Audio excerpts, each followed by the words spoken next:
I am it. This song, my meditation. See me? Energy.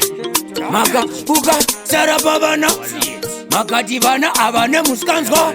Haisi tenja ini ndiri kurarama. Imvuri yangu dogara ndichigwadama ndowana power. Siponze ndaive type yekurotsu.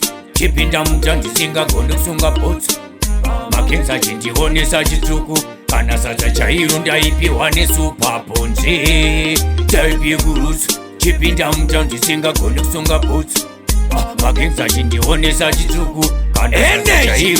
Ndakatanga ndichi vaka strategy iko zvino ndakavaka koteji vana vangu vakutocha sangweji aisi tenja nyangwe makandibuka veukama nemabvi ndinogwadama tuna tenze ini ndinonamata ndichasvitsa ndega mashoko hama chakakosha kufambirana pamwe nekuyanana matambudziko nze ndaive type yekurotsu chipinda muta ndisingagone kusunga bhotsu Makenza chindionesa chitsvuku kana sadza chairo ndaipiwa nesupa ponze type yekurotsu chipinda muta ndisingagone kusunga bhotsu Makenza chindionesa chitsvuku kana sadza chairo ndaipiwa nesupa asi unozviona sei nai mumero shuwiro yako ichibvisa pachikero chekuti ndiparare irose gabhurona pandinoirota yogara chindisimbisa aisi tenja wangu nekubhadama una ishe tenzi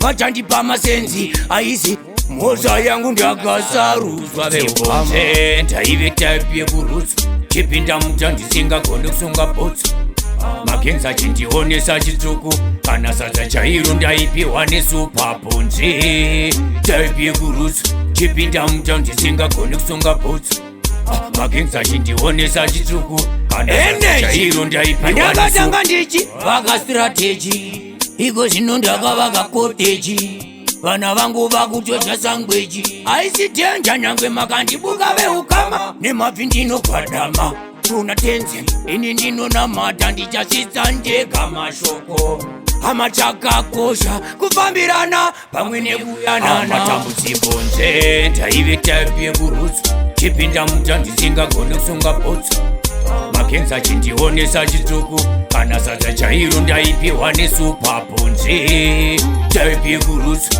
chipinda muta ndisingagone kusunga bhotsu Makenza chindionesa chitsvuku kana sadza chairo ndaipiwa nesupa asi unozviona sei nai mumero shuwiro yako ichibvisa pachikero chekuti ndiparare irose gabhurona pandinoirota yogara chindisimbisa aisi tenja wangu nekubhadama una ishe tenzi vachandipa masenzi aisi mhoza yangu ndakasaruzwa veukama